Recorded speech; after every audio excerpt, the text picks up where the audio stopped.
Hello दोस्तों, तो स्वागत है आपका आज के वीडियो में। आज हम आप लोगों को कराने जा रहे हैं हिस्ट्री का टॉप 100 क्वेश्चन, जो आप लोगों को बिहार बोर्ड के सेंटअप एग्जाम और एनुअल एग्जाम के लिए बहुत ही इंपॉर्टेंट है। जैसा कि बाबू आप लोगों को पता है कि बिहार बोर्ड पिछले दो सालों की तरह 100 ऑब्जेक्टिव क्वेश्चन पूछता है और उसमें से 50 आप लोग को उत्तर देना है, ठीक ना। तो हम यहाँ पे आप लोगों को 100 ऑब्जेक्टिव का एक संग्रह लेके आए हैं, जो कि आप लोगों को पिछले के प्रीवियस ईयर से जो कि क्वेश्चन दिया गया है और कई प्रकार के जो अभी न्यू मॉडल सेट आए हैं, जो कि कल जितने भी मतलब कि मॉडल सेट इधर निकल रहे हैं बाबू, उससे हमने क्वेश्चन को तैयार किया है, ठीक ना। तो यहाँ पे आप लोग को हम प्रत्येक क्वेश्चन को डीपली बताने वाले हैं, ठीक ना, कि प्रत्येक क्वेश्चन को डीपली बताने वाले हैं। और जैसा कि पिछले भी कई वीडियो में हमने आप लोग को पूरा डिफिनेशन करके बता रहा था, एक एक ऑब्जेक्टिव, जितने भी 4 ऑब्जेक्टिव हैं, प्रत्येक ऑब्जेक्टिव के बारे में मैंने बताया था आप लोग को। तो सेम इसका भी आप लोगों को करना है, यहाँ भी हम बता रहे हैं, ठीक ना। तो आप लोगों को करना क्या है, अपने दोस्तों के पास जल्दी जल्दी शेयर कर दीजिए, ठीक ना। जो भी आप लोगों के फ्रेंड है, जो भी मतलब कि जो भी बच्चे हैं, आप लोग दोस्त, अभी कोई छूटना नहीं चाहिए, ठीक ना, ताकि तब सबके पास ये वीडियो पहुंचे ऑब्जेक्टिव का और सारे बच्चे बिहार से सफल हो, ठीक ना। बिहार को बदनाम नहीं होने देना है बाबू, ये लक्ष्य लेके चलना है, ठीक ना। तो आप लोग दोस्तों के पास शेयर कीजिए, वीडियो को लाइक कीजिए और हाँ, कमेंट सेशन में जवाब जरूर दीजिएगा अगर आप लोग को क्वेश्चन का आंसर पता है, ठीक ना। नहीं भी पता है तो वीडियो कैसी लगी इसका जवाब देना है, ठीक है। तो थैंक यू सो मच। शुरू करते हैं पहला वीडियो, ठीक ना। पहला क्वेश्चन है बाबू कि हड़प्पा सभ्यता की सबसे महत्वपूर्ण विशेषता क्या थी, ठीक है।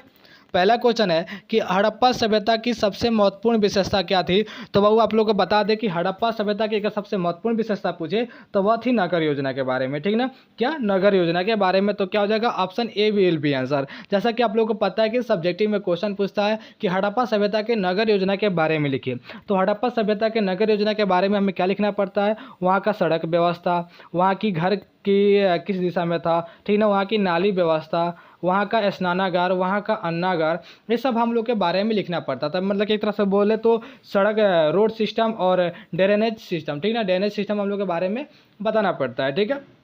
क्वेश्चन नंबर 2 पे हम ध्यान देते हैं। 2 नंबर क्वेश्चन है कि हड़प्पा सभ्यता का शासन किसके हाथों में था, ठीक ना। क्वेश्चन है बाबू 2 नंबर कि हड़प्पा सभ्यता का शासन, यहाँ का जो मतलब कि शासन था वो किसके हाथों में था। तो यहाँ तो कोई राजा का कोई प्रमाण नहीं मिला है, ठीक ना। हड़प्पा सभ्यता में राजा होने का कोई प्रमाण नहीं मिला है और ना ही कोई मतलब कि राज शासन का कोई प्रमाण मिला है। तो यहाँ हमने व्यापारी को चूज किया है, ठीक ना, कि यहाँ पे जो शासन था वो व्यापारियों के हाथ में था, ठीक ना। चलिए 3 नंबर प्रश्न पे ध्यान देते हैं कि हड़प्पा सभ्यता के पतन का मुख्य कारण क्या था, ठीक ना। हड़प्पा सभ्यता के पतन का मुख्य कारण क्या था। तो बता दे बाबू आप लोगों को कि हड़प्पा सभ्यता के पतन का जो मुख्य कारण था वो था बाढ़। क्या था, बाढ़ था, ठीक ना। तो 3 का क्या हो जाएगा, सी विल बी आंसर हो जाएगा। क्या हो जाएगा, सी विल बी आंसर। देखिए वो कहें कि क्वेश्चन इसका आप लोग डी उपरोक्त सभी मारते होंगे, लेकिन डी मत मारिएगा क्योंकि बाह्य आक्रमण हुआ था, ठीक ना। बाह्य आक्रमण हुआ था, आर्य आए थे और हड़प्पा वासी से मतलब कि युद्ध हुआ था, लोग उसको मारे थे, लेकिन भूकंप नहीं आया था। भूकंप के जगह पे हमें प्राकृतिक आपदा बाढ़ आया था और महामारी आया था, ठीक ना, पेंडेमिक आया था, ठीक ना। तो हम यहाँ भूकंप ये नहीं आया था, बाढ़ आया था, महामारी आया था, बाह्य आक्रमण हुआ था, ठीक ना। तो अगर क्वेश्चन ये करता है कि हड़प्पा सभ्यता के पतन का मुख्य कारण क्या है, ठीक ना, मेन रीजन पूछता है, तो हम क्या मारेंगे, बाढ़ को मारेंगे, क्या, बाढ़ को मानेंगे, ठीक ना। चलिए 4 नंबर क्वेश्चन पे ध्यान देते हैं। 4 नंबर क्वेश्चन है कि हड़प्पा सभ्यता में सर्वप्रथम किस स्थल की खुदाई की गई। बहुत इंपॉर्टेंट क्वेश्चन है बाबू, आप लोग को इस क्वेश्चन को भी वीआई क्वेश्चन मानना चाहिए, वेरी वेरी इंपॉर्टेंट क्वेश्चन, ठीक है। कि हड़प्पा सभ्यता में सर्वप्रथम किस स्थल की खुदाई हुई थी। तो बता दे बाबू कि हड़प्पा सभ्यता को ही सिंधु घाटी सभ्यता कहा जाता है और इसमें सबसे पहले खुदाई हुई थी हड़प्पा की। किसके, हड़प्पा की खुदाई हुई थी, जिसका खुदाई 1921 में हुआ था, ठीक ना, 1921 में हुआ था इसकी खुदाई। और इसको मतलब कि इसको खोजने वाले का नाम था दयाराम साहनी, ठीक ना। किसका नाम था, दयाराम साहनी। तो आप लोगों को पता हो गया कि हड़प्पा सभ्यता में सर्वप्रथम की खुदाई किसकी हुई थी, तो हड़प्पा की। और हड़प्पा की खुदाई कब हुई थी, तो 1921 ईस्वी में। कौन मतलब कि इसका खोज किया था, तो दयाराम साहनी ने किया था, ठीक ना। अगर हम मोहनजोदड़ो की बात करते हैं, ठीक ना, आते हैं यहाँ पे, अगर हम मोहनजोदड़ो की बात करते हैं, ठीक ना, तो मोहनजोदड़ो की खुदाई किसने किया था, मतलब इसकी खोज किसने किया था, तो राखल दास बनर्जी ने किया था, RD बनर्जी, जो कि नाम हम लोग कभी कभी पढ़ते हैं। राखल दास बनर्जी कब किए थे, तो 1922 ईस्वी में किए थे, ठीक ना, 1922 ईस्वी में किए थे, ठीक ना। अगर हम लोथल की बात करते हैं बाबू, अगर हम लोथल की बात करते हैं, लोथल की, तो लोथल आपका गुजरात में पड़ता है, ठीक ना। कहाँ पड़ता है, गुजरात में, या गुजरात में होता है। और यहाँ से गोदीवाड़ा का प्रमाण मिला है, गोदीवाड़ा। गोदीवाड़ा का मतलब होता है कि जहाँ से जहाज़ों से सामान को आयात निर्यात किया जाता है, सामान व्यापार के लिए जाता है, ठीक ना, पानी का जहाज़। तो यहाँ से गोदीवाड़ा का प्रमाण मिला है। यहाँ से युगल सावधान का प्रमाण मिला है, ठीक ना, लोथल से। यहाँ से हाथी का दांत भी मिला है, जो कि गुजरात में है, भोगवा नदी के किनारे, ठीक है। अगर हम कालीबंगान की बात करें, अगर हम कालीबंगान की बात करते हैं तो कालीबंगान बाबू आपका राजस्थान में है, ठीक ना। कहाँ है? राजस्थान में है, गंगानगर में सरस्वती नदी के किनारे स्थित है, ठीक ना। और यहाँ से जूते हुए खेत का प्रमाण मिला है, मतलब कि ऐसा खेत मिला है जो कि जूता हुआ था, ठीक ना। तो 4 नंबर क्वेश्चन का टोटल ऑप्शन क्लियर हो गया, ठीक ना। अब पता भी चल गया। 5 नंबर पे ध्यान देते हैं कि हड़प्पा सभ्यता में बंदरगाह गोदीबाड़ा का साक्ष्य कहाँ से मिला है। तो हमने अभी बाबू ऊपर के क्वेश्चन में ऑब्जेक्टिव में बताया था कि लोथल से हमें बंदरगाह मिला है। हड़प्पा सभ्यता में बंदरगाह यानी कि गोदीबाड़ा का साक्ष्य कहाँ से मिला है, तो हड़प्पा सभ्यता में लोथल से मिला है। Option A will be answer. अब ये बंदरगाह क्या होता है? बंदरगाह का मतलब होता है कि जहाँ से पानी के जहाज से सामान को आयात और निर्यात किया जाता है, उसे हम बंदरगाह कहते हैं, ठीक ना। तो ये हड़प्पा सभ्यता में लोथल में पाया गया था, गुजरात के पास, गुजरात के में ये लोथल है, ठीक है। चलिए, कालीबंगान में जूते हुए खेत मिले थे, मोहनजोदड़ो में पुजारी का सिर मिला था, स्नानागार मिला था, हड़प्पा में RH30 कब्रिस्तान मिला था। ये क्वेश्चन पूछता है बाबू कि RH30 कब्रिस्तान कहाँ से मिला था, तो RH30 कब्रिस्तान हड़प्पा से मिला था, ठीक ना। लेकिन क्वेश्चन यहाँ पे क्या है? क्वेश्चन है कि हड़प्पा सभ्यता में बंदरगाह कहाँ से मिला था, तो लोथल से मिला था, ठीक ना। Option A will be answer, ठीक है। चलिए, अगला क्वेश्चन ध्यान देते हैं। 6 नंबर क्वेश्चन कि मौर्य काल में टकसाल का प्रधान कौन था, ठीक ना। मौर्य काल में टकसाल का प्रधान कौन था, तो बाबू मौर्य काल में टकसाल का प्रधान पान्याध्यक्ष था, ठीक ना। कौन था? पन्याध्यक्ष, ठीक ना। कौन था? पन्याध्यक्ष। अगला क्वेश्चन पे ध्यान देते हैं। 7 नंबर क्वेश्चन बाबू यहाँ पे याद रखिएगा, क्वेश्चन नंबर 7 कि मौर्य वंश की राजधानी कहाँ थी। मौर्य वंश, यह वही वंश है बाबू जिसका स्थापना ने चंद्रगुप्त मौर्य किया था। कौन किया था? चंद्रगुप्त मौर्य किया था। 323 ईसा पूर्व में इसने इसका स्थापना किया था, ठीक है। तो मौर्य वंश की राजधानी कहाँ थी, तो पाटलिपुत्र थी। कहाँ थी? पाटलिपुत्रा। लेकिन अगर क्वेश्चन आप लोग को आ जाए कि पाटलिपुत्र का निर्माण किसने किया था, तो पाटलिपुत्र का निर्माण उदयन किया था। कौन किया था? उदयन किया था। कौन? उदयन किया था, ठीक ना। यह उदयन किस वंश का था, तो हर्यक वंश का था, ठीक है। अब कहेगा कि पाटलिपुत्र किस नदियों के किनारे मतलब किसका निर्माण हुआ है? पाटलिपुत्र का किस नदी के किनारे निर्माण हुआ था, तो पाटलिपुत्र का निर्माण गंगा, सोन और पुनपुन 3 नदियों के किनारे हुआ था, ठीक ना। याद रखिएगा, पाटलिपुत्र का निर्माण किन नदियों के बीच हुआ है, तो गंगा, सोन और पुनपुन 3 नदियों के किनारे इसका निर्माण हुआ था। मौर्य वंश की राजधानी कहाँ है? पाटलिपुत्र। पाटलिपुत्र का स्थापना किसने किया था, तो उदयन किया था। और यह किन 3 नदियों पर किया था, तो गंगा, सोन और पुनपुन के संगम पे किया था। याद रखिएगा। 8 नंबर क्वेश्चन पे ध्यान देते हैं कि मौर्यकालीन राजा कलिंग कहाँ स्थित था, ठीक ना। मौर्यकालीन राज्य कलिंग कहाँ स्थित था, ठीक ना। 8 नंबर क्वेश्चन है। तो मौर्य राज्य कलिंग बाबू उड़ीसा में स्थित है, ठीक ना। उड़ीसा। और उड़ीसा की राजधानी कहाँ है? अभी भुवनेश्वर है, ठीक ना। कहाँ है? भुवनेश्वर है, ठीक है। चलिए, 9 नंबर क्वेश्चन देखते हैं। मौर्य प्रशासन में समाहर्ता कौन था, ठीक ना। यह क्वेश्चन बहुत इंपॉर्टेंट है वो कि मौर्य प्रशासन में समाहर्ता कौन था। तो आप लोग को पता होना चाहिए कि राजकीय कर संग्रह जो अधिकारी था ना, वो भी वही समाहर्ता था, ठीक है। चलिए, 10 नंबर क्वेश्चन पे ध्यान देते हैं कि मौर्य काल में ब्रह्मदेव क्या था, ठीक ना।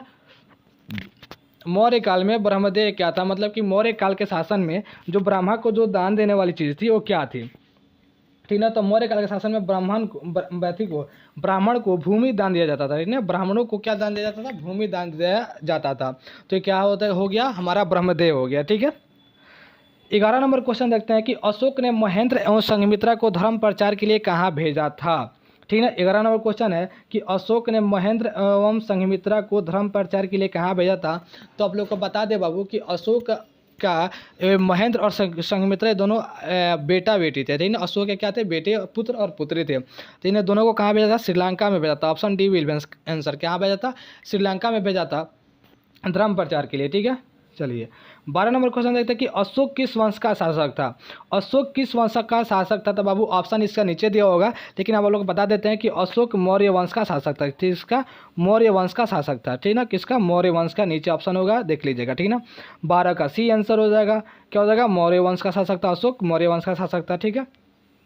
चलिए, अगला क्वेश्चन देखते हैं। 13 नंबर क्वेश्चन है वो कि अशोक किस बौद्ध भिक्षुक के प्रभाव से बौद्ध बना था। अशोक क्या कहता है वो कि कलिंग युद्ध के बाद से उसका हृदय परिवर्तन हो गया और उसने जितने भी नरसंहार देखे थे उसका हृदय परिवर्तन हो गया। और वहाँ उसने क्या किया कि बौद्ध उसके बाद से उसने धर्म की ओर उसकी रुचि बढ़ी और आगे चल के उसने बौद्ध धर्म अपना लिया। तो यही क्वेश्चन है कि किस बौद्ध भिक्षु के प्रभाव में आके उसने क्या किया था कि बौद्ध ले लिया था।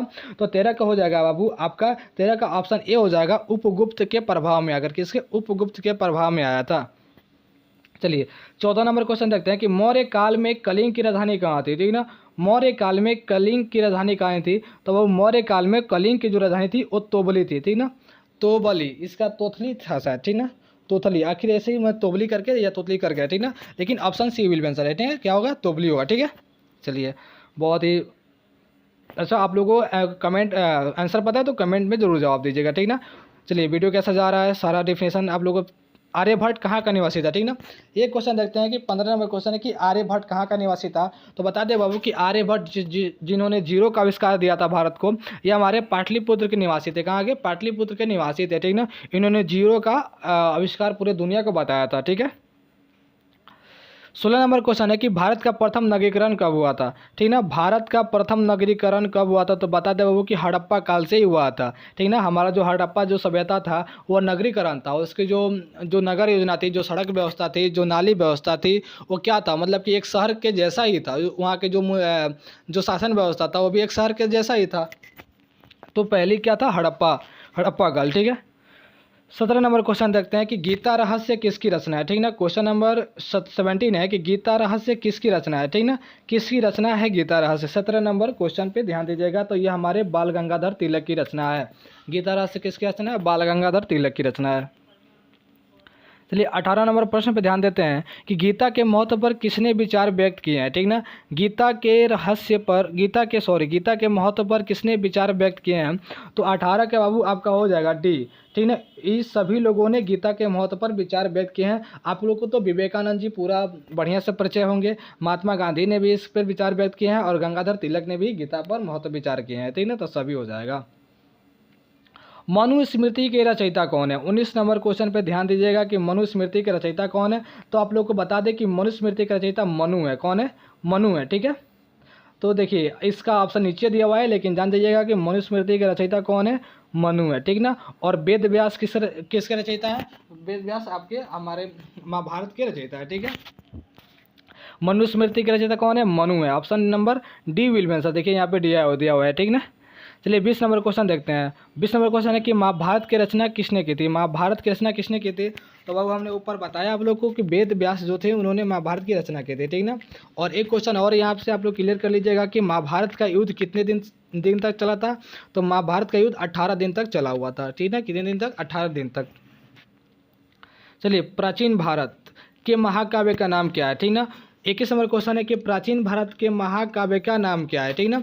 तो 21 का नंबर हो जाएगा बाबू ए विल बी आंसर, ठीक ना। रामायण और महाभारत ये हमारे प्राचीन भारत के महाकाव्य हैं, ठीक ना। रामायण और महाभारत क्या है, प्राचीन भारत के महाकाव्य हैं। चलिए, 22 नंबर क्वेश्चन पे ध्यान देते हैं। मनुस्मृति में कितने प्रकार के विवाह का उल्लेख किया गया है। 22 नंबर क्वेश्चन है कि मनुस्मृति में कितने प्रकार के विवाह का उल्लेख किया गया है। तो मनुस्मृति में बाबू 8 प्रकार के विवाह का उल्लेख किया गया है। कितने प्रकार का, 8 प्रकार का विवाह का उल्लेख किया गया है, ठीक ना। जिसमें से प्रथम 4 विवाह को अच्छा विवाह माना गया है तथा नीचे के 4 विवाह को असुर विवाह यानी कि राक्षसी विवाह माना गया है, ठीक ना। चलिए, 23 नंबर क्वेश्चन देते हैं। 23 नंबर प्रश्न कहता है कि बुद्ध का सारनाथ में दिया गया प्रथम उपदेश क्या कहलाता है, ठीक ना। 23 नंबर क्वेश्चन बाबू बहुत इंपॉर्टेंट है, ये कई बार क्वेश्चन पूछा भी है, तो इसको आप लोग VVI क्वेश्चन मांगे चलिएगा कि बुद्ध का सारनाथ में दिया गया प्रथम उपदेश क्या कहलाता है। तो यह बाबू धर्मचक्र परिवर्तन कहलाता है, ठीक ना। बुद्ध भगवान ने जो सारनाथ में जो प्रथम उपदेश दिया था वो धर्मचक्र परिवर्तन कहलाया था, ठीक ना। चलिए, अगला क्वेश्चन पे ध्यान देते हैं। त्रिपिटक में कौन सा ग्रंथ आता है। 24 नंबर क्वेश्चन है कि त्रिपिटक में कौन सा ग्रंथ आता है। तो आप लोग बता दें कि त्रिपिटक में 3 ग्रंथ आते थे, ठीक ना। सूत पिटक, विनय पिटक और अभिधम्य पिटक, ठीक ना। मतलब कि ये तीनों फॉलो कर रहा है। तो जब तीनों फॉलो कर रहा है तो क्या हो जाएगा, उपयुक्त डी हमारा क्या हो जाएगा, विल बी आंसर हो जाएगा, उपयुक्त सभी हो जाएगा, ठीक है। चलिए, 25 नंबर क्वेश्चन देखते हैं कि इनमें से कौन बुद्ध के प्रिय शिष्य थे, ठीक ना। बुद्ध भगवान के सबसे प्रिय शिष्य कौन थे, ठीक ना। 25 नंबर क्वेश्चन है कि इनमें से कौन बुद्ध भगवान के प्रिय शिष्य थे, ठीक ना। तो 25 नंबर का आपका आंसर हो जाएगा आनंद जो थे, ठीक ना, वो बुद्ध भगवान के प्रिय शिष्य थे। कौन थे, आनंद। चलिए, 26 नंबर क्वेश्चन पर ध्यान देते हैं कि किसके शासन काल में बुद्ध धर्म का विभाजन हीनयान और महायान में हुआ था। ये बहुत इंपॉर्टेंट है बाबू कि किसके शासन काल में बौद्ध धर्म का जो है कि विभाजन हो गया था, वो भी हीनयान में और महायान में। तो वो था कनिष्क। कनिष्क के शासन काल में बौद्ध 2 भागों में बढ़ चुका था, एक हीनयान और महायान, और फिर आगे जाके एक और हो गया, उसका नाम था वर्जयान, ठीक ना। तो टोटल मिला के बौद्ध धर्म 3 भागों में बढ़ चुका था, एक हीनयान, एक महायान, एक वर्जयान, ठीक ना। वर्जयान जो है कि पूर्णतः बौद्ध धर्म को ले डूबा था, ठीक ना। चलिए, 27 नंबर क्वेश्चन पे ध्यान देते हैं कि बुद्ध के गृह त्याग की घटना क्या कहलाती है, ठीक ना। जो बुद्ध भगवान ने गृह अपना त्याग दिया था, घर छोड़ दिया था, तो उस घटना को क्या कहते हैं? तो जब घर छोड़ने की जो घटना होती है उसे महाभिनिषिक्रम कहते हैं। क्या? महाभिनिषिक्रम की घटना कहते हैं। लेकिन जब बुद्ध भगवान की जब मृत्यु हो गई थी, तो जब मृत्यु हुई थी तो उसको क्या बोलते हैं? महापरिनिर्वाण बोलते हैं, ठीक ना, महापरिनिर्वाण। तो ये हमारा क्या हो जाएगा? बुद्ध भगवान के घर त्याग की जो नीति थी, जो घटना थी, वो महाभिनिषिक्रम हो जाएगा, ठीक ना। Option D will be answer, ठीक ना। चलिए 28 नंबर क्वेश्चन पे ध्यान देते हैं कि गौतम बुद्ध ने बौद्ध संघ की स्थापना कहाँ की थी? बौद्ध संघ की जो स्थापना किए थे गौतम बुद्ध, उन्होंने कहाँ किया था? बौद्ध संघ की स्थापना क्या किया था? तो 28 नंबर का आंसर आप लोग देखिएगा कि सारनाथ में किया था। कहाँ पे? सारनाथ में। Option A will be answer, ठीक ना। बहुत अच्छा बाबू, आप लोग अपने कमेंट सेक्शन में जवाब देते रहिए, ठीक ना। चलिए अगला क्वेश्चन पे ध्यान देते हैं। यहाँ पे बहुत ही इंपॉर्टेंट क्वेश्चन है कि आइन ए अकबरी के अनुसार भूमि को कितने भागों में बांटा गया था? बहुत इंपॉर्टेंट क्वेश्चन, 29 नंबर क्वेश्चन है कि आइन ए अकबरी के अनुसार भूमि को कितने भागों में बांटा गया था? तो बता दे बाबू कि भूमि को यहाँ 4 भागों में बांटा गया था। एक था पोलज भूमि, दूसरा छच्चर भूमि और तीसरा था बंजर भूमि और एक था परती भूमि, ठीक ना। 4 प्रकार के भूमि बांटा गया था, छच्चर भूमि, पोलज भूमि, परती भूमि और बंजर भूमि, ठीक ना। चलिए अगला क्वेश्चन देखते हैं। आइन ए अकबरी के अनुसार बांटा गया था। 30 नंबर क्वेश्चन है कि अकबरनामा की रचना किसने की थी? अकबरनामा की रचना किसने की थी? तो बाबू अकबरनामा का रचना अबुल फजल ने किया था। किसने किया था? अबुल फजल ने किया था, ठीक ना। अबुल फजल अकबर के 9 रत्नों में से एक रत्न था और इसने क्या किया था कि मतलब कि अकबरनामा की रचना किया था। अकबरनामा को 3 भाग में बांटा गया, खंड 1, खंड 2 और खंड 3। खंड 3 को आइन ए अकबरी कहा गया और आइन ए अकबरी को 5 भागों में बांटा गया था, याद रखिएगा, ठीक है। अगला 31 नंबर क्वेश्चन पे ध्यान दीजिएगा कि बाबरनामा या तुजुक ए बाबरी की रचना कौन थे, ठीक ना। तुजुक ए बाबरी कह रहा है कि बाबरनामा या तुजुक ए बाबरी की रचनाकार कौन थे, ठीक ना। 31 नंबर, तो बाबू बाबरनामा या तुजुक ए बाबरी की रचना बाबर खुद था, ठीक ना। क्या था? बाबर खुद था। तो 31 का क्या हो जाएगा? ए विल बी आंसर, ठीक है। चलिए 32 नंबर क्वेश्चन देखते हैं कि कुतुब मीनार का निर्माण किसके स्मृति में किया गया था? कि यहाँ पे किसने हटा दीजिएगा, किसके हो जाएगा? कुतुब मीनार का जो निर्माण था वो किसके स्मृति में, किसके याद में जो है कि बनाया गया था, ठीक ना। तो आपका वो 32 का हो जाएगा बी नंबर, कुतुबुद्दीन बख्तियार काकी, ठीक ना। क्या हो जाएगा? कुतुबुद्दीन बख्तियार काकी हो जाएगा, इसका option B will be answer, ठीक ना। चलिए 33 पे आते हैं कि प्रथा की शुरुआत की थी। प्रथा की शुरुआत की थी। क्वेश्चन हो गया थोड़ा मिसप्रिंट हो गया है कि कौन सी प्रथा की बात कर रहा है यहाँ पे, ठीक ना। लेकिन हम चलिए यहाँ पे कोई भी प्रथा ले लेते हैं, ठीक ना। यहाँ क्वेश्चन बाबू मिसप्रिंट हो गया है कि प्रथा की शुरुआत की थी, ठीक ना। पता नहीं चल रहा है कि किस प्रथा की बात हो रही है, लेकिन अगर हम इसको काट दे शुरुआत अगर हम काट देते हैं, ठीक ना, यहाँ पे बंद कर देते हैं, ठीक ना, यहाँ दास लगा देते हैं कि दास प्रथा किसके को बंद किसने किया था? तो दास प्रथा को अकबर ने बंद किया था, ठीक ना। चलिए अगला क्वेश्चन पे ध्यान देते हैं कि ये क्वेश्चन है कि भूमि सुधार संबंधी जब्ती प्रथा किसने दी थी, ठीक ना। 34 नंबर क्वेश्चन है कि भूमि सुधार संबंधी जब्ती प्रथा जो आया था अकबर के काल में, ठीक ना, वो किसने दिया था? नीचे ऑप्शन है बाबू 4, तो क्या हो जाएगा? टोडरमल हो जाएगा। क्या हो जाएगा? आपका ऑप्शन ए टोडरमल हो जाएगा, ठीक ना। जब्ती प्रथा टोडरमल ने दिया था, ठीक है। अकबर 35 नंबर क्वेश्चन है कि अकबर का मकबरा कहाँ स्थित है? 35 नंबर क्वेश्चन है कि अकबर का मकबरा कहाँ स्थित है? तो वो अकबर का मकबरा सिकंदरा में स्थित है। कहाँ पे? सिकंदरा में, ठीक है। चलिए अगला नंबर क्वेश्चन देखते हैं। अगला नंबर 36 नंबर क्वेश्चन है कि अकबर का जन्म कहाँ हुआ था, ठीक ना। आप लोग को बता दें वो कि अकबर का जन्म कहाँ हुआ था, तो 36 का हो जाएगा अमरकोटक में हुआ था, ठीक ना। कहाँ पे? अमरकोटा में इसका जन्म हुआ था, ठीक ना। बहुत ही इंपॉर्टेंट क्वेश्चन है बाबू, हुमायूं का ये बेटा था, ठीक है। 37 नंबर क्वेश्चन देखिएगा कि किस मुगल शासक ने सती प्रथा पर प्रतिबंध लगाया था? किस मुगल शासक ने सती प्रथा पर प्रतिबंध लगाया था? तो वो सती प्रथा पर प्रतिबंध अकबर ने लगाया था। कौन लगाया था? अकबर ने। ये अकबर ने क्या कि सती प्रथा, दास प्रथा सब बंद किया था और इसने एक धर्म चलाया था, दीन इलाही धर्म, ठीक ना। चलिए अगला क्वेश्चन ध्यान देते हैं। 38 नंबर क्वेश्चन है 38 नंबर की फतेहपुर सीकरी को राजधानी किसने बनाया था, ठीक ना। ये 38 नंबर क्वेश्चन पे ध्यान दीजिएगा बाबू कि फतेहपुर सीकरी को राजधानी किसने बनाया था, ठीक ना। तो 38 नंबर का हो जाएगा बी अकबर। फतेहपुर सीकरी को राजधानी किसने बनाया था? अकबर ने बनाया था, ठीक ना। अगले क्वेश्चन पे ध्यान देते हैं 39 नंबर प्रश्न पे कि किस मुगल बादशाह ने झरोखा दर्शन की प्रथा की शुरुआत की थी, ठीक ना। झरोखा दर्शन की प्रथा की शुरुआत की थी, 39 नंबर क्वेश्चन है। तो ये बाबू अकबर ने शुरू किया था। कौन किया था? अकबर ने शुरू किया था। झरोखा दर्शन का शुरुआत किसने किया था? अकबर ने किया था। अगला नंबर प्रश्न देखते हैं 40 नंबर कि किस मुगल बादशाह ने संगीत पर प्रतिबंध लगाया था, ठीक ना। बताइए यहाँ पे संगीत पर ही प्रतिबंध लग गया था, ठीक ना, संगीत पर प्रतिबंध लग गया था। तो किस मुगल बादशाह ने संगीत पर प्रतिबंध लगाया था? तो वो था बाबू औरंगजेब। कौन था? औरंगजेब। बाबू औरंगजेब की कहानी कभी पढ़ने को मिले, हालांकि इंटर में तो बहुत कम पढ़ने को मिलेगा। इंटर में बाबू औरंगजेब के बारे में कुछ पढ़ना ही नहीं है, बस राजा कब बना और मरा कभी, थोड़ा सा एक्सटेंड पढ़ना है कि राजा कैसे बना ये पढ़ना है। तो आप लोग को कभी अगर बीए वगैरह में कोई चांस मिले आगे तो इसके बारे में पढ़िएगा तो पता चलेगा कि ये कितना क्रूर राजा था, ठीक है। चलिए आगे का क्वेश्चन पे ध्यान देते हैं। आप लोग ऐसे ही लाइव सेशन में बने रहिए, दोस्तों को शेयर कीजिए, कमेंट कीजिए, ठीक ना। और हाँ, अगर जो चीज़ यहाँ पे थोड़ा गलत होता है तो उस पर बारे में थोड़ा ध्यान दीजिए, ठीक ना, हालांकि गलत होता नहीं है। 41 नंबर क्वेश्चन देखते हैं कि हम्पी नगर किस साम्राज्य से संबंधित है, ठीक ना। हम्पी जो नगर है वो किससे संबंधित है? तो बता दें वो कि वो तो विजयनगर साम्राज्य से संबंधित है, ठीक ना। किससे संबंधित है? विजयनगर साम्राज्य से संबंधित है, ठीक ना, विजयनगर साम्राज्य से संबंधित। अगर नीचे ऑप्शन है तो सही है, ठीक ना, है विजयनगर साम्राज्य है, डी ऑप्शन। तो क्या हो जाएगा हमारा 41 का? डी विल बी आंसर हो जाएगा, ठीक ना। अगला क्वेश्चन देखते हैं बाबू 42 नंबर क्वेश्चन है कि विजयनगर की यात्रा पर आने वाला पहला विदेशी यात्री कौन था, ठीक ना। ये देखिए विजयनगर जो साम्राज्य था उस यात्रा पर आने वाला पहला विदेशी यात्री कौन था? तो बता दे बाबू कि यहाँ आने वाला पहला विदेशी यात्री निकोलो कोंटिन था। कौन था? निकोलो कोंटिन था। तो क्या हो जाएगा? Option A will be answer हो जाएगा, ठीक है। क्या हो जाएगा? Option A will be answer हो जाएगा, ठीक है। ये देखिएगा 43 नंबर क्वेश्चन देखिएगा कि हम्पी को यूनेस्को द्वारा विश्व पुरातत्व स्थल किस वर्ष घोषित किया गया था? बाबू यूनेस्को द्वारा क्या होता है कि पुरातत्व स्थल घोषित किया जाता है, ठीक ना, मतलब कि जो पुरानी चीज़ें, जो पुरानी विरासत है ना अपने यहाँ या पूरे वर्ल्ड में, तो उसको घोषित किया जाता है ताकि उसका रख रखाव किया जा सके, ठीक ना। तो हम्पी को कब यूनेस्को में जोड़ा गया था, ठीक ना। तो 43 का हो जाएगा डी, 1986 में जोड़ा गया था। कब जोड़ा गया था? 1986 में, 1986 ईस्वी में, ठीक है।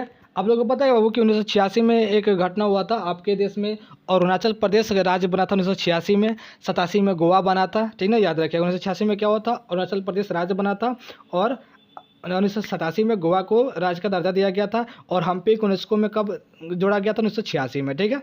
चलिए अगला क्वेश्चन देखते हैं 24 नंबर की बहमनी साम्राज्य की राजधानी कहाँ थी, ठीक ना। 44 नंबर क्वेश्चन है कि बहमनी साम्राज्य की राजधानी कहाँ थी? तो वो बहमनी साम्राज्य की राजधानी बिदर थी, ठीक ना। कहाँ थी? बिदर, ठीक ना, क्या थी? बिदर थी। 44 का हो जाएगा बी विल बी आंसर, ठीक है। चलिए नंबर 50 में क्वेश्चन देखिए तालीकोटा या राक्षस तंगड़ी का युद्ध कब हुआ था, ठीक ना। तालीकोटा का युद्ध ये बाबू आप लोग को विजयनगर साम्राज्य पे हुआ था, जो कि बहुत इंपॉर्टेंट है, ये पढ़िएगा कभी तो पता चलेगा कि ये कैसा था, ठीक ना। अचानक ये हमला हो गया था, ठीक ना, एक दिन पहले सब कुछ सही था, ये अचानक हमला हो गया था, तालीकोटा का युद्ध। 45 का हो जाएगा बी, 1565 ईस्वी में ये युद्ध हुआ था, ठीक ना। और एक दिन अब सब कुछ उजड़ गया, रातों रातों देखते देखते सब कुछ उजड़ गया था, ठीक ना। चलिए 46 नंबर क्वेश्चन है 46 नंबर कि सूफी संतों के केंद्र को क्या कहा जाता है? सूफी संतों के केंद्र को क्या कहा जाता है, ठीक ना। तो अब 46 का हो जाएगा आपका सी विल बी आंसर, खानकाह कहते हैं। जहाँ पे सूफी संतों का जो केंद्र होता है ना उसे क्या कहते हैं? खानकाह कहते हैं, ठीक है। चलिए ये सब क्वेश्चन बाबू आपका भक्ति आंदोलन से क्वेश्चन है, पढ़े होंगे कि बुक तो पता चलता होगा। 47 नंबर क्वेश्चन है कि सूफी परंपरा में गुरु को क्या कहा जाता था, ठीक ना। तो बाबू गुरु को पीर कहा जाता था। क्या हो जाएगा? 47 का ए हो जाएगा, गुरु को पीर कहा जाता था और चेला को मुरीद कहा जाता था, ठीक ना। चेला को क्या कहा जाता था? मुरीद कहा जाता था। 48 नंबर क्वेश्चन देखते हैं कि सूफी परंपरा में शिष्य को क्या कहा जाता था? अभी बताएं आप लोगों की मुरीद कहा जाता था, ठीक ना। 48 का क्या हो जाएगा? बी विल बी आंसर, क्या कहा जाता था? 48 का बी। 49 नंबर क्वेश्चन देखते हैं। 49 नंबर क्वेश्चन है कि भारत में चिश्ती सिलसिला के संस्थापक कौन थे?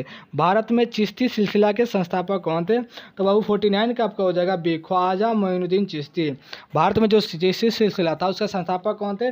ख्वाजा मोइनुद्दीन चिश्ती थे, ठीक ना। चलिए अगला नंबर 50 नंबर क्वेश्चन है बाबू कि किस सिख गुरु का जन्म पटना में हुआ था, ठीक ना। जो सिख गुरु थे उन किस सिख गुरु का मतलब कि पटना में जन्म हुआ था? तो गुरु गोविंद सिंह का जो जन्म हुआ था वो पटना में हुआ था। कहाँ पे हुआ था? गुरु गोविंद सिंह का जन्म जो है कि पटना में हुआ था। यही मतलब कि इन्हीं का एक नारा है बाबू कि 1.25 लाख पे एक मतलब कि भारी पड़ते हैं ये लोग, याद नहीं आ रहा कि इनका क्या शहर था, ठीक ना। चलिए अगला क्वेश्चन पे ध्यान देते हैं 51 नंबर कि किस विदेशी यात्री ने पुराणों का अध्ययन किया था। वो कौन सा विदेशी यात्री था जो हमारे पुराणों का अध्ययन किया था। 51 नंबर क्वेश्चन है, तो 51 का हो जाएगा ए। अल बरूनी जो था ना हमारे पुराणों का अध्ययन किया था। कौन? अल बरूनी हमारे पुराणों का अध्ययन किया था, ठीक है। चलिए बाबू 52 नंबर क्वेश्चन पे ध्यान देते हैं। भारत में सती प्रथा को आंखों देखा हाल प्रस्तुत किया था, ठीक ना। बहुत इंपॉर्टेंट क्वेश्चन है बाबू, आप लोग पढ़े होंगे पूरा डीपली तो पता चलता होगा कि भारत में सती प्रथा को आंखों देखा हाल इब्न बतूता ने बयान किया था। कौन? 52 का हो जाएगा A will be answer. Ibn Battuta ने बयान किया था, ठीक है। 53 नंबर क्वेश्चन पे ध्यान देते हैं 53 नंबर कि किताब उर रहला किसका वृत्तांत है, ठीक ना। 53 नंबर क्वेश्चन है कि किताब उर रहला जो है उस किसका यात्रा वृत्तांत है, तो वह है इब्न बतूता का। क्या हो जाएगा? इब्न बतूता का, option C will be answer, ठीक है। चलिए अगला क्वेश्चन देखते हैं 54 नंबर कि पृथ्वीराज रासो के लेखक कौन है, ठीक ना। 54 नंबर क्वेश्चन है बाबू कि पृथ्वीराज रासो के लेखक कौन है, तो 54 का हो जाएगा D will be answer. Chandbar दाई हैं, ठीक ना। कौन है? चंद्रबर दाई हैं इसके लेखक, ठीक ना। चलिए अगला क्वेश्चन देखते हैं, आप लोग कमेंट सेक्शन में जवाब देते रहिए, ठीक ना। और दोस्तों के पास शेयर कीजिए ताकि सारे लड़के जुड़ जाए, ठीक ना। जितने बच्चों का एग्जाम है यहाँ पे वो उन बच्चों के पास ये वीडियो पहुँच जाए, ठीक ना। चलिए शेयर कीजिए आप लोग जल्दी जल्दी, ठीक ना। वीडियो को लाइक कीजिए, ठीक है। 55 नंबर क्वेश्चन देखते हैं कि दिल्ली सल्तनत की पहली और अंतिम महिला शासक कौन थी, ठीक ना। दिल्ली सल्तनत की पहली और अंतिम महिला शासक कौन थी, तो वो थी बाबू रजिया। कौन थी? रजिया। तो हमारा 55 का क्या हो जाएगा? 55 का ए विल आंसर हो जाएगा रजिया सुल्तान, ठीक है। चलिए अगला क्वेश्चन है कि दिल्ली सल्तनत का अंतिम सुल्तान कौन था, ठीक ना। दिल्ली सल्तनत का अंतिम सुल्तान जो है कि अंतिम सुल्तान कौन था, तो वो बता दें आप लोग को बाबू कि वो था इब्राहिम लोदी। कौन था? इब्राहिम लोदी, ठीक ना। और बता दें बाबू कि दिल्ली सल्तनत के अंतिम सुल्तान जो था इब्राहिम लोदी और बाबर के बीच में 1526 ईस्वी में प्रथम पानीपत का युद्ध हुआ था और वहीं पे इब्राहिम लोदी की हार हुई थी, ठीक है। 57 नंबर 57 नंबर क्वेश्चन पे ध्यान देते हैं बाबू। 57 नंबर क्वेश्चन है कि संताल विद्रोह कब हुआ था, ठीक ना। संताल विद्रोह कब हुआ था, तो बता दें बाबू आप लोग को कि संताल विद्रोह 1885 में हुआ था। 53 दिया हुआ है लेकिन 1885 में हुआ था, ठीक ना। 1855 में हुआ था, ठीक ना। 1855 हम 85 बोले उसके लिए सॉरी आप लोग से, ठीक ना। 55 हुआ था, ठीक ना। चलिए आकर देखते हैं पुर्तगालियों ने गोवा पर कब अधिकार किया था, ठीक ना। पुर्तगालियों ने गोवा पर कब अधिकार किया था, तो बाबू हमने पिछले वीडियो में बताया आप लोगों को कि पुर्तगालियों ने गोवा पर 1510 ईस्वी में अधिकार किया था। Option C will be answer, ठीक है। कब अधिकार किया था? अब 1510 ईस्वी में, ठीक ना। Option C will be answer, ठीक ना। 59 नंबर क्वेश्चन देखते हैं कि भारत आने वाला पहला ईस्ट इंडिया कंपनी कौन था।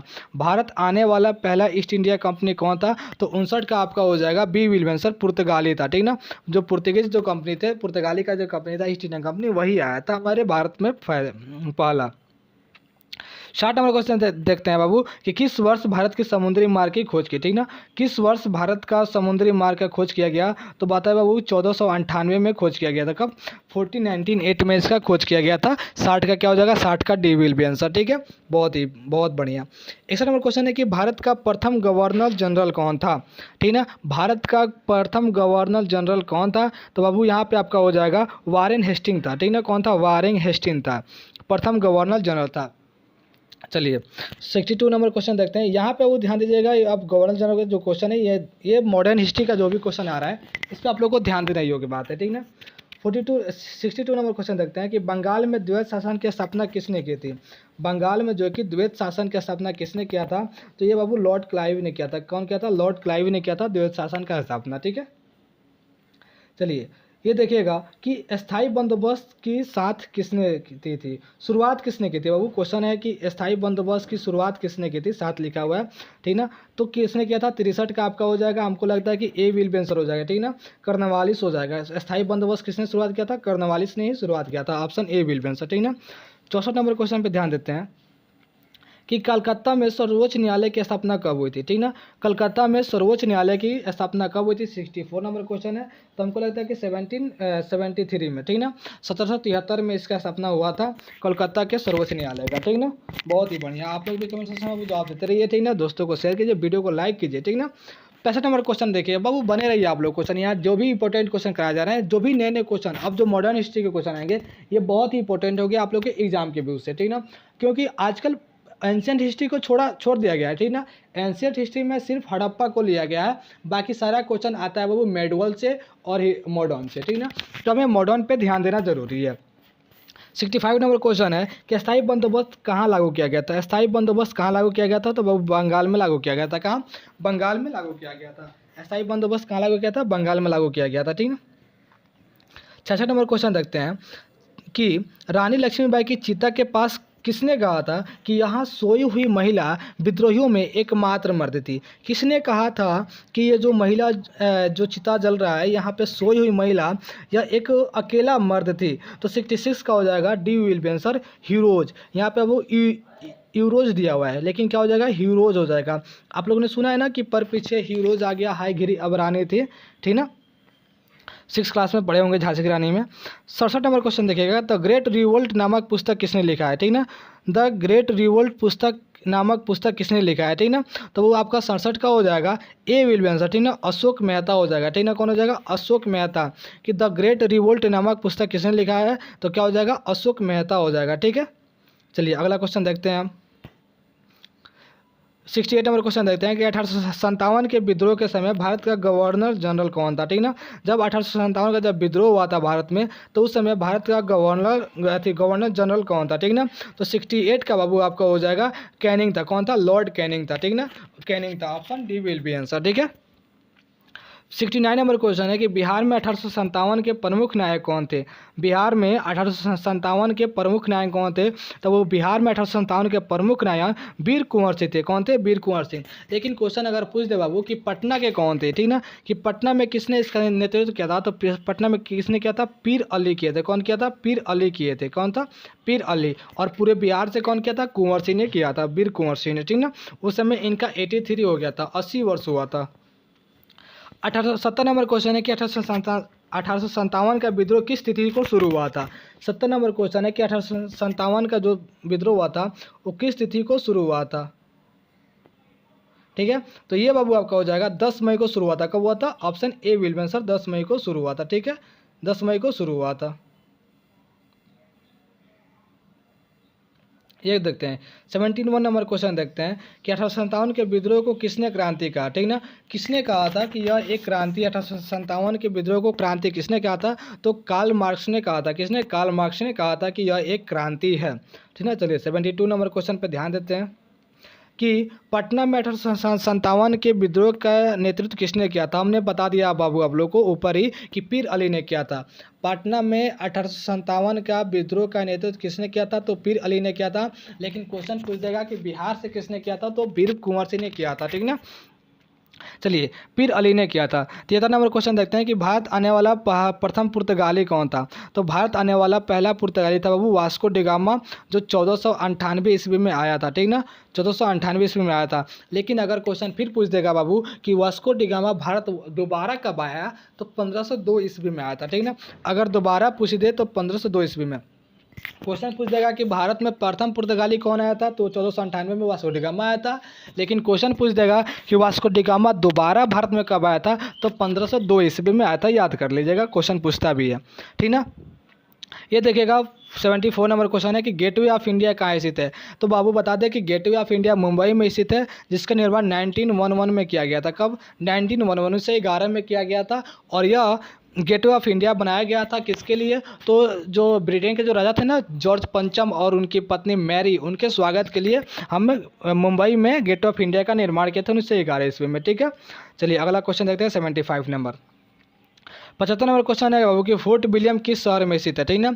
75 नंबर क्वेश्चन है कि फोर्ट विलियम किस शहर में स्थित है, तो यह बाबू कलकत्ता में स्थित है। कहाँ? कलकत्ता में, कोलकाता में ही स्थित है फोर्ट विलियम। बहुत ही बढ़िया।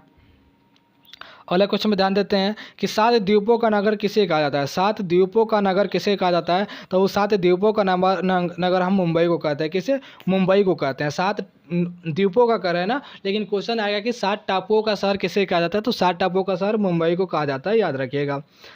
77 नंबर क्वेश्चन देखिएगा कि विक्टोरिया टर्मिनल किस शैली की है। 77 नंबर क्वेश्चन है कि विक्टोरिया टर्मिनल किस शैली की है, तो बाबू नव गथित शैली की है, ठीक ना। Option B will be answer, ठीक ना। बहुत बढ़िया। क्या हो जाएगा? Option B will be answer. 78 देखते हैं कि गेटवे ऑफ इंडिया का निर्माण कब हुआ था? गेटवे ऑफ इंडिया का निर्माण कब हुआ था? वो तो गेटवे ऑफ इंडिया ने 1911 में हुआ था। कब हुआ था? 1911 ईस्वी में हुआ था। इसका निर्माण कब हुआ था? 1911 ईस्वी में, ठीक ना। चलिए अगला क्वेश्चन देखते हैं। इसमें ऑप्शन में नहीं दिया हुआ है, कोई बात नहीं। 79 नंबर क्वेश्चन देखते हैं कि अंग्रेजों ने शिक्षा का माध्यम अंग्रेजी कब बनाया था? ठीक ना, अंग्रेजों ने शिक्षा का जो माध्यम है उसका अंग्रेजी कब बनाया था? 79 को जगह 1835 ईस्वी में बनाया था। ठीक ना, कब बनाया था? 1835 ईस्वी में बनाया था। ठीक है, चलिए ठीक है। तो किसने क्या कब किया था? अंग्रेजी का माध्यम 1835 ईस्वी में बनाया था। ठीक ना, चलिए अगला क्वेश्चन पे ध्यान देते हैं बाबू कि सेंट फोर्ट जॉर्ज किस शहर में है? ठीक ना, 80 नंबर क्वेश्चन है बाबू कि सेंट फोर्ट जॉर्ज किस शहर में है? तो आपका 80 का हो जाएगा बी। ठीक ना, मुंबई में। कहाँ है? मुंबई में। 80 का क्या हो जाएगा? B will be answer, Mumbai में। ठीक है, चलिए तो अगला नंबर क्वेश्चन देखते हैं हम कि भारत की राजधानी दिल्ली किस वर्ष लाया गया? ठीक ना, भारत की राजधानी दिल्ली किस वर्ष लाया गया? ठीक ना बाबू, तो क्वेश्चन है आपका 81 नंबर क्वेश्चन है कि भारत की राजधानी को किस वर्ष कलकत्ता से दिल्ली लाया गया था? भारत की राजधानी को किस वर्ष कलकत्ता से दिल्ली लाया गया था? तो आंसर हो जाएगा बाबू 1911। ठीक ना, 1911 ईस्वी में लाया गया था। ठीक ना, कब लाया गया था? 1911 ईस्वी में लाया गया था। ठीक ना, आपका हो जाएगा डी विल बी आंसर। ठीक है, चलिए 82 नंबर क्वेश्चन 82 नंबर कि कलकत्ता किस नदी के किनारे स्थित है? ठीक ना, क्वेश्चन देखिएगा कि कलकत्ता किस नदी के किनारे स्थित है। 82 नंबर क्वेश्चन, तो इसका हो जाएगा हुगली नदी के किनारे। कहाँ स्थित है? हुगली नदी के किनारे स्थित है। ठीक ना, option D will be answer. ठीक है, अगला क्वेश्चन देखते हैं कि गांधी जी को अंग्रेजों ने प्रथम विश्व युद्ध के में योगदान के लिए कौन सी उपाधि दिया था? ठीक ना, जब प्रथम विश्व युद्ध हुआ था बाबू, तो गांधी जी ने जो योगदान किया था सैनिकों का या फिर जो भी योगदान दिए थे, तो इस योगदान में उनको कौन सी उपाधि दी गई थी अंग्रेजों के द्वारा? तो वो दिया गया था केसर ए हिंद के द्वारा। ठीक ना, तो ये तो बाबू आप लोग को दिया गया था। ठीक ना, केसर ए हिंद की उपाधि दिया गया था। लेकिन अगर क्वेश्चन करेगा कि गांधी जी ने केसर ए हिंद की उपाधि कब लौटा दी थी, तो लौटाने का समय था बाबू जलियांवाला बाग हत्याकांड। ठीक ना, क्वेश्चन आएगा कि जलियांवाला बाग हत्याकांड के बाद गांधी जी निराश होकर कौन सी उपाधि अंग्रेजों को लौटा दिए? तो वो है बाबू केसर ए हिंद की उपाधि लौटा दिए। ठीक है, option C will be answer. Option अब क्वेश्चन नंबर 84 है कि स्वराज पार्टी का गठन किसने किया था? ठीक ना, तो स्वराज पार्टी का गठन 84 का हो जाएगा डी बाबू, चित्तरंजन दास ने किया था। ठीक ना, स्वराज पार्टी का गठन किसने किया था? चित्तरंजन दास ने किया था। Option D will be answer. चलिए 85 नंबर क्वेश्चन पे ध्यान देते हैं। ठीक ना, बस ऐसे ही आप लोग बने रहिए लाइव सेशन में। ठीक ना, 85 नंबर क्वेश्चन है कि 1938 में सुभाष चंद्र बोस ने किसे हराकर कांग्रेस का अध्यक्ष बने थे? तो वो थे बाबू पट्टाभी सीतारामैया। कहीं है कि नहीं यहाँ पे? हाँ, option D will be answer. Pattabhi Sitaramayya को हराकर कांग्रेस के अध्यक्ष बने थे। लेकिन बाबू घटना ऐसा घटा कि गांधी जी सुभाष चंद्र बोस के जीतने पर खुश नहीं थे और सुभाष चंद्र बोस ने इस बात को ध्यान देते हुए इस पद को त्याग दे दिया और फिर कौन बन गए? पट्टाभी सीतारामैया अध्यक्ष बन गए थे। ठीक, चलिए 86 नंबर क्वेश्चन देखते हैं कि क्रिप्स तनाव के को किसने पोस्ट डेटर चेक कहा था? ठीक ना, क्रिप्स तनाव बोल दिया हम। क्रिप्स जो प्रस्ताव आया था उसको किसने कहा था कि यह पोस्ट डेटेड चेक है? ठीक है, तो 86 का देखिएगा, इसको गांधी जी ने कहा था कि यह एक ऐसा चेक है जो आने वाले समय में फेल हो सकता है। ठीक ना, तो क्या बोले थे? पोस्ट डेटेड चेक कहा था गांधी जी ने। 87 नंबर क्वेश्चन है कि मुस्लिम लीग की स्थापना कब हुई थी? 87 नंबर क्वेश्चन है कि मुस्लिम लीग की स्थापना कब हुई थी? तो मुस्लिम लीग की स्थापना 1906 ईस्वी में हुआ था। 1906 ईस्वी में हुआ था। ठीक है, 88 नंबर क्वेश्चन का ध्यान देते हैं कि महात्मा गांधी का जन्म कब हुआ था? ठीक ना, तो महात्मा गांधी का जन्म हुआ 2 अक्टूबर 1869 ईस्वी में हुआ था। ये सबको पता होना चाहिए।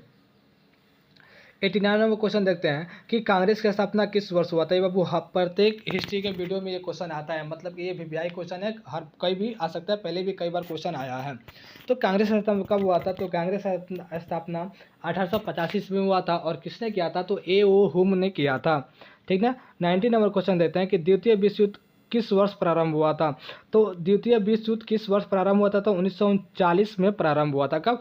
1939 में प्रारंभ हुआ था द्वितीय विश्व युद्ध। चलिए 91 नंबर क्वेश्चन है कि करो या मरो का नारा किसने दिया था? करो या मरो का, डू और डाई का नारा किसने दिया था? तो वो थे गांधी जी। 91 का क्या हो जाएगा? गांधी जी ने यह नारा दिया था करो या मरो का। ठीक है, चलिए 92 नंबर क्वेश्चन पर ध्यान देते हैं कि क्या है। 92 नंबर क्वेश्चन है कि महात्मा गांधी के राजनीतिक गुरु कौन थे? महात्मा गांधी के राजनीतिक गुरु थे बाबू गोपाल कृष्ण गोखले। कौन थे? गोपाल कृष्ण गोखले। और गांधी जी किसके राजनीतिक गुरु थे? तो गांधी जी जवाहरलाल नेहरू के राजनीतिक गुरु थे। ठीक ना, चलिए 93 नंबर क्वेश्चन देखते हैं कि भारत छोड़ो आंदोलन किस वर्ष हुआ था। भारत छोड़ो आंदोलन बाबू 1942 में हुआ था। कब हुआ था? 1942 में हुआ था। कब हुआ था? 1942। आपका option D will be answer, ठीक है। दिल्ली चलो नारा किसने दिया था? द दिल्ली चलो नारा किसने दिया था बाबू? सबका आंसर एक ही होना चाहिए, सबका आंसर सही होना चाहिए। ये नारा बहुत ही मतलब कि कई बार करा चुके हैं आप लोगों को पिछले सेशन में। तो 94 का हो जाएगा दिल्ली चलो का नारा सुभाष चंद्र बोस होगा। क्या होगा? Subhash Chandra Bose. Option A will be answer, ठीक है। अगला क्वेश्चन ध्यान देते हैं कि 1947 में भारत की स्वतंत्रता के समय ब्रिटेन के प्रधानमंत्री कौन था? 1947 में जब आपका भारत जब फ्रीडम हुआ था, जब आज़ाद हुआ था, तो उस समय ब्रिटेन का प्रधानमंत्री कौन था? तो बाबू आप लोग को बता दें कि 95 में उस समय प्रधानमंत्री था इटली था। कौन आ गया था? इटली आ गया था। लेबर पार्टी का वहाँ से संबंधित था, ठीक ना। लेबर पार्टी से संबंधित इटली आ गया था, ठीक ना। इसने घोषणा किया था कि भारत को 1948 में आज़ादी देंगे, लेकिन हमारे भारत को कब मिल गया? 1947 में मिल गया। 96 नंबर क्वेश्चन देखते हैं कि डिस्कवरी ऑफ इंडिया किसकी रचना है, ठीक ना। किसकी रचना है discovery of India? 96 number question है। तो ये बाबू जवाहरलाल नेहरू का लिखा हुआ बुक है, ठीक ना। चलिए 97 नंबर क्वेश्चन देखते हैं कि भारत का लौह पुरुष किसे कहा जाता है, ठीक ना। भारत का लौह पुरुष किसे कहा जाता है? तो वो भारत का लौह पुरुष कहा जाता है वल्लभ भाई पटेल को, सरदार वल्लभ भाई पटेल को। जी हाँ बाबू, ये सरदार वल्लभ भाई पटेल जिनकी विश्व में सबसे बड़ी स्टैचू बनाई गई है गुजरात में 81-82 मीटर का, ठीक ना। आप लोग याद रखिएगा, ये क्वेश्चन पूछेगा कि विश्व की सबसे बड़ी स्टैचू कहाँ है? तो है गुजरात में। और किसकी है? तो सरदार वल्लभ भाई पटेल की है। चलिए 98 नंबर क्वेश्चन देखते हैं कि भारत संविधान को कब अंगीकृत किया गया था? अपने अंगीकृत किया गया था। 98 नंबर क्वेश्चन है कि भारत संविधान को कब अंगीकृत किया गया था? तो 1949 को। कब किया गया था? 1949 को। लेकिन लागू कब किया गया था? 1950 को, ठीक ना, याद रखिएगा। 99 नंबर क्वेश्चन है कि भारतीय संविधान सभा का गठन किस वर्ष हुआ था, ठीक ना। भारतीय संविधान सभा का गठन किस वर्ष हुआ था? तो आप लोग को बता दें बाबू कि इसका संविधान सभा का गठन 1946 ईस्वी में हुआ था। 1946 में 1946 ईस्वी में भारतीय संविधान सभा का गठन हुआ था, ठीक है। चलिए लास्ट क्वेश्चन देखते हैं। 100 नंबर क्वेश्चन देखते हैं कि भारतीय संविधान के संप्रभुता निहित है। भारतीय संविधान के संप्रभुता निहित है, 100 नंबर क्वेश्चन है। तो वो है राष्ट्रपति में। किस में? राष्ट्रपति में। तो आइए आप लोग को टॉप 100 बाबू क्वेश्चन खत्म हो गया। टॉप 100 क्वेश्चन खत्म हो गया आज हिस्ट्री का, ठीक ना। कल बाबू हम लोग को ज्योग्राफी का या फिर पॉलिटी का या फिर इकोनॉमिक्स या फिर सोशोलॉजी या हिंदी इंग्लिश का वीडियो लेके जरूर आएंगे, ठीक ना। कोई एक वीडियो आएगा जरूर। आप लोग बताइए कि कौन सा वीडियो आप लोग को चाहिए, ठीक ना। बाबू आप लोग के अकॉर्डिंग के अनुसार हम हिस्ट्री ज्योग्राफी पॉलिटी सबका वीडियो डालते हैं, ठीक ना। आई होप कि आप लोग को बहुत अच्छा लगा होगा ये वीडियो। कमेंट सेक्शन में जवाब दीजिए कि वीडियो कैसा लगा। और जो लोग अभी नया है चैनल को सब्सक्राइब कीजिए और दोस्तों के पास शेयर कीजिए, लाइक कीजिए, ठीक ना। तो thank you so much video को एंड तक देखने के लिए। आप लोग का ही फायदा है, ठीक ना। ऑब्जेक्टिव को क्लियर करते रहिएगा। सब्जेक्टिव भी कराएंगे अक्टूबर माह से। Thank you so much.